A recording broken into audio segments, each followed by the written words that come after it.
Hello दोस्तों,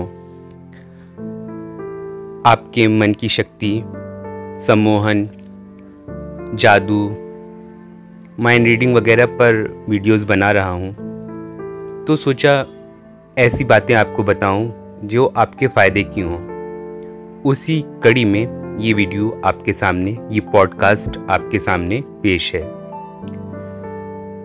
लोगों को सम्मोहित करके ठगने वालों का अभी कुछ 1-1.5 बरस पहले काफ़ी चर्चा था, और ये लोग आते रहते हैं, होते हैं ये लोग जो इंसानों को ठग लेते हैं उनको सम्मोहित करके। क्योंकि आपको सम्मोहित कर लिया जाता है, आप उनका विरोध भी नहीं कर पाते, और अपने पास जो भी पैसा, बैंक से निकाला हुआ पैसा, सोने के जेवर वगैरह सब आप उनको आराम से दे देते हैं और वो लेकर चले जाते हैं। ऐसी ठगी से अपने आप को कैसे बचाएं, ऐसे सम्मोहन से अपने आप को कैसे बचाएं, उस बारे में मैं आपको बताना चाहता हूं, और ये पॉडकास्ट आपके लिए लेके आया हूं खुद अपने ऊपर बीते एक अनुभव से। 11 या 12 साल का था मैं। अपने घर से 3 किलोमीटर दूर पैदल स्कूल जाया करता था। अकेले सर झुकाए हुए चुपचाप जाता, चुपचाप सर झुकाए लौट आता था। एक दिन स्कूल जाते वक्त स्कूल से लगभग 300 मीटर की दूरी पर रहा होऊंगा कि एक नौजवान ने मुझे आवाज़ दे के रोका। देखने पर वो 18-20 साल का लग रहा था, हो सकता है 24-25 का हो, लेकिन स्टूडेंट टाइप का लग रहा था वो। खैर, उसने मुझसे पूछा मेरी क्लास कौन सी है। मैंने बताया शायद मैं 7th में था। उसके बाद वो कहने लगा कि मुझे थोड़ी देर के लिए तुम्हारी गाइड बुक की ज़रूरत है, बस कुछ देखकर वापस कर दूंगा। मैंने हचकचाकर उसको देखा। मुझे लगा कि वो कोई बदमाश है, और मेरे उसे किताब देने से मना करने पर कहीं वो मुझे मारे ना, ये सोच मेरे दिमाग में आई। इतने में वो बोला, क्या तुम्हें मुझ पर इतना भी यकीन नहीं है? उसका लहजा डोमिनेटिंग था। मैं दबाव में आ गया था, और उसी दबाव में आकर मैं अपने दिल को ये समझाने लगा कि शायद वो किताब देखे और फिर वापस ही कर दे, मुझे उसको किताब दे देनी चाहिए। और मैंने ये कहते हुए कि ये किताब ज़रा जल्दी वापस कर देना, मेरे बैग की सबसे महंगी किताब है ये, वो मैंने उसको पकड़ा दी। गाइड लेकर जैसे ही वो नज़र से दूर हुआ, ओझल हुआ, मुझे लगने लगा कि मेरी किताब लूट ली गई। मैंने उस पूरा दिन उस आदमी की किताब लौटाने का झूठा ही इंतज़ार किया, लेकिन ना उसे आना था और ना ही वो आया। घर जाकर रोते रोते मैंने सारी बात बता दी, सच्ची सच्ची। घर पर मेरी बड़ी फजीहत हुई। लोगों ने मुझे बेवकूफ़ और गधा न जाने क्या क्या कहा कि तुम उसको मना कर देते, तुम कह देते कि मैं तुम्हें जानता नहीं तो तुम्हारे पर यकीन क्यों करूं, वगैरह वगैरह बातें घर वाले मुझसे कहते रहे, लेकिन अब तो चिड़िया खेत चुग ही गई थी। खैर, कुछ महीने बीत गए। एक दिन ऐसा हुआ कि मेरे ही हम उम्र एक परिचित लड़के के साथ ठगी की एक घटना हुई। उस लड़के ने अपने घर वालों को ये बताया कि मुझे न जाने क्या हो गया था कि मैं उस ठग आदमी ने मुझसे जो भी कहा, न जाने क्यों मैं उसका विरोध ही नहीं कर पाया। उसने जो भी मांगा मैंने चुपचाप उसको दे दिया। ये सुनकर लड़के के घर वाले ये कहने लगे कि हमारे लड़के की नज़र बांध ली गई थी। चीज़ गई तो गई, लड़का बच गया, यही शुक्र है। ये सुनकर मुझे याद आया कि मेरे साथ भी तो यही न जाने क्यों उसका विरोध न कर पाने वाला हादसा हुआ था, मगर मैंने यही, मुझे न जाने क्या हो गया था, मैं न जाने क्यों उसे चाहकर भी मना नहीं कर पाया। बस यही वाला डायलॉग मैंने नहीं जोड़ा था, तो घर वालों ने मुझे न जाने क्या क्या कह डाला। खैर, मैंने अपनी ज़िंदगी में कभी नहीं सोचा कि इस तरह किसी की मर्ज़ी के बगैर कोई किसी की नज़र बांध सकता है। मैंने हमेशा यही सोचा कि ठगे जाने के बाद खुद की हंसी उड़वाने से बचाने के लिए लोग कह देते हैं कि हम सम्मोहित हो गए थे, क्योंकि जब मुझे ठगा गया उस वक्त मेरा आत्मविश्वास बहुत कमज़ोर था। लोगों से बात करने में भी बहुत ज़्यादा घबराता था मैं। उस ठग लड़के ने देखा होगा मुझे, ये अकेला आते जाते, किसी से कुछ भी ना बतलाते, और मुझे ताड़ लिया होगा कि अंदर से भी मेरे अंदर कोई डर है। जब वो लड़का किताब मांगने के लिए मेरे पीछे पड़ गया, तो अंदर से मैं अपने दिल को समझाने लगा था कि ये लड़का सही कह रहा होगा, किताब वापस ही कर देगा। वक्ती मुसीबत ने मुझे इतना हड़बड़ाया कि आगे की बात सोचने का मुझे मौका ही नहीं मिला। या मैंने मौका अपने आप को दिया ही नहीं और मैंने उससे किसी तरह से पीछा छुड़ाया। बस ये ठग यही मनोविज्ञान पकड़ते हैं कि कमजोर आत्मविश्वास के लोगों को अकेले में पकड़ो और उन पर ऐसा दबाव बनाओ और उनको इतना हड़बड़ा दो कि बगैर आगे का कुछ सोचे वक्ती मुसीबत टालने को घबरा के वो अपनी कीमती चीजें तुम्हारे हवाले कर दें। कुछ वक्त पहले जब ये घटनाएं दिल्ली में ज़्यादा हो रही थी, नोएडा वगैरह में, तो न्यूज़ चैनल पे एक प्रोग्राम आया था।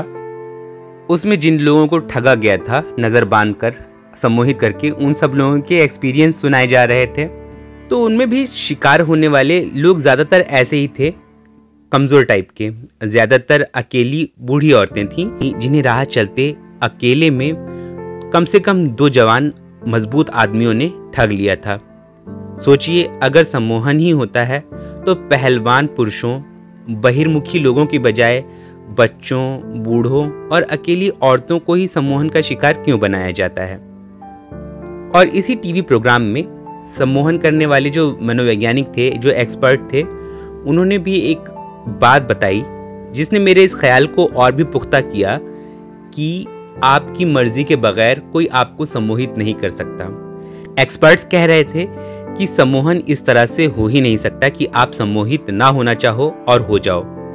जब तक आप सम्मोहन करने वाले के आगे खुद को सम्मोहित करने के लिए समर्पित नहीं करेंगे, कोई आपको सम्मोहित नहीं कर सकता।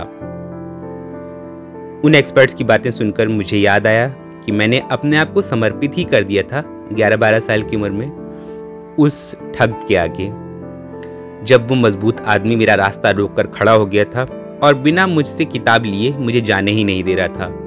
तो मैंने उससे पीछा छुड़ाने के लिए ये सोचना शुरू कर दिया कि ये लड़का सच बोल रहा होगा और मैं इसकी बात मान लूँ। इसी तरह वो बूढ़ी औरतें जो अकेली जा रही थीं, जो उस प्रोग्राम में दिखाई गई थीं, अकेली जा रही थीं सोने के गहने पहनकर, और उनके सामने 2 आदमी आ गए और कहने लगे, माता जी ये गहने निकाल कर दे दो।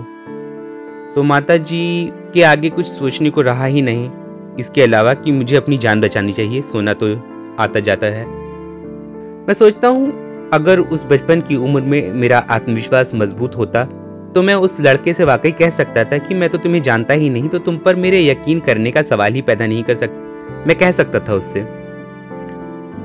उस घटना के बाद मैंने बहुत सोचा विचारा और सारा दोष अपने कमजोर आत्मविश्वास का पाकर मैंने अपना आत्मविश्वास बढ़ाया और इंतजार करता रहा कि अब कोई ठगने या नजर बांधने आए तो देखो कैसे टकाटक जवाब देता हूँ उसको, और उसको बिल्कुल भी अपनी किसी चीज को मांगने नहीं दूंगा, अपनी कोई चीज उसके हवाले नहीं करने दूंगा। भरी सड़क पर कोई इंसान ऐसे आपके सामने आकर खड़ा हो रहा है और आप जब तक अपनी चीज निकाल कर नहीं दोगे वो आपसे छीन नहीं सकता। अगर छीनने की उसकी हिम्मत होती तो वो हथियार दिखाता। आप अपने आत्मविश्वास को बढ़ाइए, कोई आपको ठग नहीं पाएगा। आत्मविश्वास बढ़ने के बाद आपकी पूरी बॉडी लैंग्वेज बदल जाती है। चेहरे पर घबराहट की बजाय एक मजबूती आ जाती है, एक सुकून आ जाता है। जो ये नज़र बांधने वाले या हिप्नोटाइज करने वाले अपराधी टाइप के लोग जिस चीज़ को पकड़ लेते हैं, पहचान लेते हैं कि हाँ भाई इसके चेहरे पर मजबूती है कि ये इंसान हमारा शिकार नहीं बनने वाला, और ऐसे इंसान को चुनते ही नहीं। सो जब मैंने अपना आत्मविश्वास बढ़ा लिया, उसके बाद चाहे मैं कितने ही अकेले रास्तों से गुजरा, चाहे कुछ भी लेकर गुजरा, कोई भी मेरा रास्ता रोकने और मुझसे कुछ मांगने के लिए नहीं आया। बस यही फार्मूला है इस सम्मोहन वाली ठगी से बचने का। अगर आप बूढ़े हैं तो आस पड़ोस रास्ते भर संवाद कायम करते हुए चलें, लोगों से बोलते बतलाते चलें और दिल में अपनी कमजोरी का एहसास न होने दें। महिला हैं तो अकेले रास्तों पर जाते समय सोने की खान बनकर न चलें, वो वैसे भी कोई ठगी करने वाला नहीं। कोई हथियार उठाकर आपके सामने आ जाए तो वो खतरा आपके लिए पैदा हो सकता है।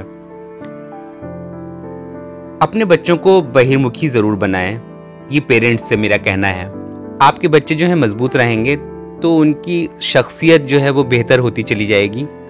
कमज़ोर रहेंगे, उनका आत्मविश्वास डगमगाया हुआ रहेगा।